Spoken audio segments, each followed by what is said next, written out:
يا عبد القادر ساكن البغداد يا شيخ الجيلاني شيئا لله يا عبد القادر ساكن البغداد يا شيخ الجيلاني اسیروں کے مشکل کشا غوث اعظم اسیروں کے مشکل کشا غوث اعظم اسیروں کے مشکل کشا غوث اعظم فقیروں کے حاجت روا غوث اعظم شيئا لله يا عبد القادر.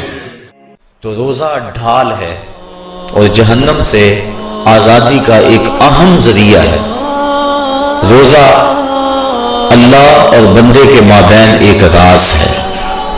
روزہ نور ہے، ضیاء اور روشنی ہے. اور آقا کریم صلی اللہ علیہ وآلہ وسلم نے روزے کی فضیلت بیان کرتے ہوئے ارشاد فرمایا کہ ہر شے کی کوئی زکوٰۃ ہوتی ہے، انسان کے جسم کی زکوٰۃ روزہ ہے.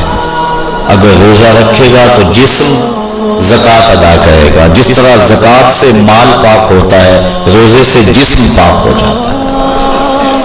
اور روزہ ویسے بھی انسان کے لیے شفا کا پیام ہے.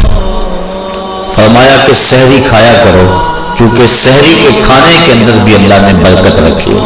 تو یہ ماہ صیام اپنے دامن میں برکتیں لے کر، رحمتیں لے کر نازل ہوتا ہے. اس کا پہلا حصہ رحمت، درمیانی حصہ مغفرت اور آخری حصہ جہنم سے آزادی کا مژدہ جاں فضا ہے. حدیث میں آتا ہے کہ اللہ نے میری امت کو رمضان المبارک کے روزے کے حوالے سے 5 چیزیں ایسی عطا کی ہیں جو اس سے قبل کسی امت کو نصیب نہیں ہوئی.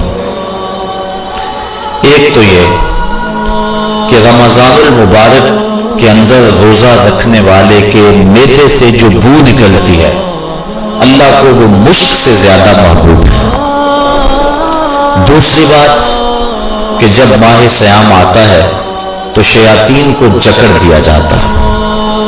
تیسری بات کہ روزے دار جب تک روزے میں رہتا ہے، فرشتے اس کے لیے مغفرت کی دعائیں کرتے رہتے ہیں. اور چوتھی بات، جب ماہ صیام کی آخری رات آتی ہے تو اس کے سارے گناہوں کو بخش دیا جاتا ہے اور اس کو جہنم سے آزادی کا پروانہ مل جاتا ہے. بلکہ ایک صحابی نے حضور سے عرض کی کہ آقا کریم، جو یہ جہنم سے آزادی کا پروانہ مومن کو ملتا ہے تو کیا یہ لیلۃ القدر کی رات ہے؟ تو آقا کریم نے فرمایا نہیں.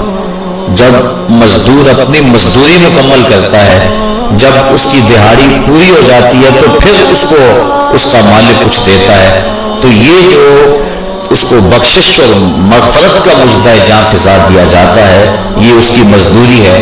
اور فرمایا کہ جو لیلۃ القدر کی برکتیں اس کو حاصل ہوتی ہیں، یہ اس کے علاوہ.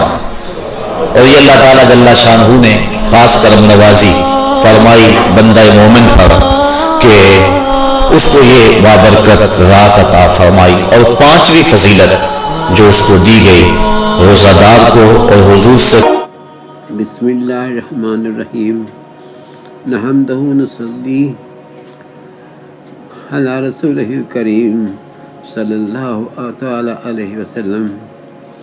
الحمدللہ رب العالمین والصلاة والسلام علی سید المرسلین وعلی آلہ اصحابہ اجمعین. اما بعد، سلسلہ کرامت شان غوث العظم سید عبدالقادر جیلانی رحمۃ اللہ علیہ کا جو الحبیب جو یوٹیوب کا سلسلہ شروع کیا ہے، اس کا آگے کا حصہ آپ سماعت فرمائیں.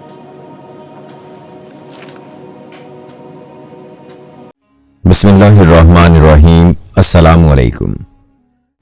کہ میں ایک رات جامع منصور میں نماز پڑھتا تھا کہ میں نے ستونوں پر کسی شے کی حرکت کی آواز سنی. پھر ایک بڑا سانپ آیا اور اس نے اپنا منہ میرے سجدے کی جگہ میں کھول دیا. میں نے جب سجدے کا ارادہ کیا تو اپنے ہاتھ سے اس کو ہٹا دیا اور سجدہ کیا.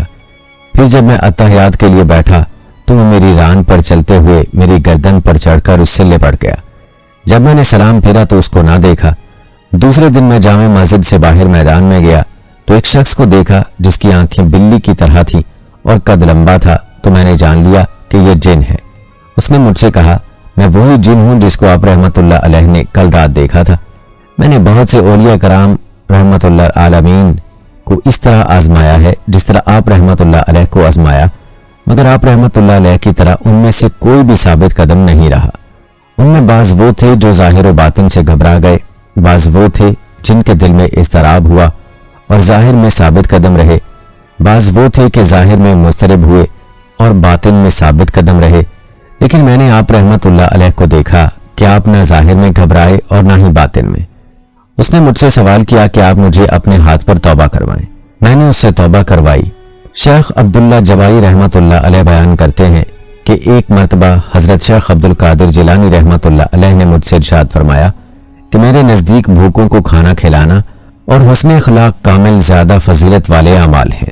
پھر ارشاد فرمایا، میرے ہاتھ میں پیسہ نہیں ٹھہرتا، اگر صبح کو میرے پاس 1000 دینار آئیں تو شام تک ان میں سے ایک پیسہ بھی نہ بچے کہ غریبوں اور محتاجوں میں تقسیم کر دوں اور بھوکے لوگوں کو کھانا کھلا دوں۔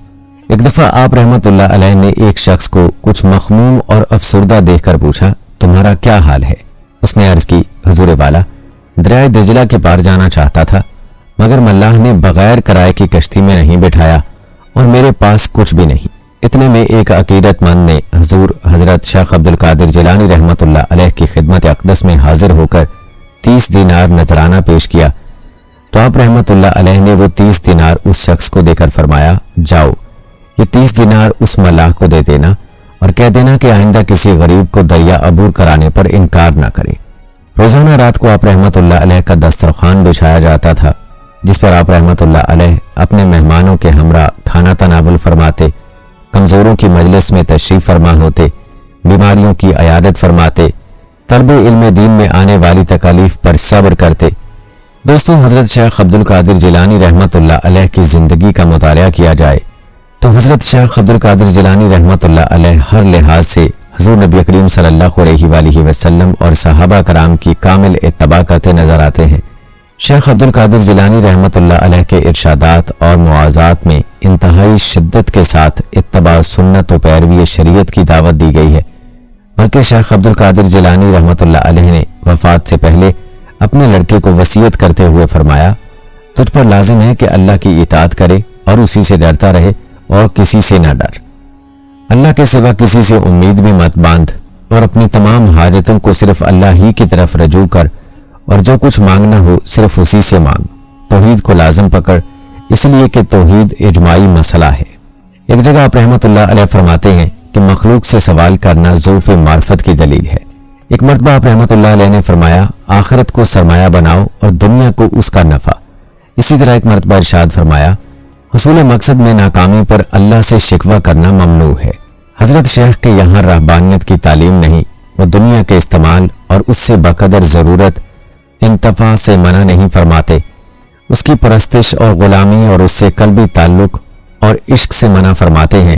حضرت ایک موقع پر فرماتے ہیں کہ دنیا میں اپنا مقسوم اس طرح مت کھا کہ وہ بیٹھی ہوئی ہو اور تو کھڑا ہو، بلکہ اس کو بادشاہ کے دروازے پر اس طرح کھا کہ تو بیٹھا ہوا ہو اور طباق اپنے سر پر رکھے ہوئے کھڑی ہو۔ دنیا خدمت کرتی ہے اس کی جو حق تعالیٰ کے دروازے پر کھڑا ہوتا ہے، اور جو دنیا کے دروازے پر کھڑا ہوتا ہے اس کو ذلیل کرتی ہے۔ کہاں حق تعالیٰ کے ساتھ عزت و تونگری کے قدم پر۔ دوستو، آج ضرورت اس امر کی ہے کہ ان ملفوظات کے آئینے میں ہم اپنی زندگی کو جانچیں اور پرکھیں اور سوچیں کہ کیا وہ چیزیں جس کی حضرت شیخ نے امت کو دعوت دی ہے اور جس کی طرف امت کی رہبری کی ہے وہ ہماری زندگی میں موجود ہے، اور آج ہم شریعت مصطفی صلی اللہ علیہ وآلہ وسلم سے کس قدر دور ہو چکے ہیں۔ خلاصہ یہ کہ حضرت شیخ نے اپنی پوری زندگی دعوت دین، احیاء سنت اور ہدایت خلق میں گزار دی، اور آپ کے صحیفہ زندگی کی ایک ایک سطر احکام شرعی کے مطابق تھی۔ مکتوبات و مواعظ کا ایک ایک لفظ قرآن سنت سے ماخوذ و منسبت ہے۔ شیخ عبد القادر جیلانی رحمت اللہ علیہ نے 91 سال کی عمر مبارک میں بتاریخ 11 ربیع الثانی 561 ہجری کو انتقال فرمایا۔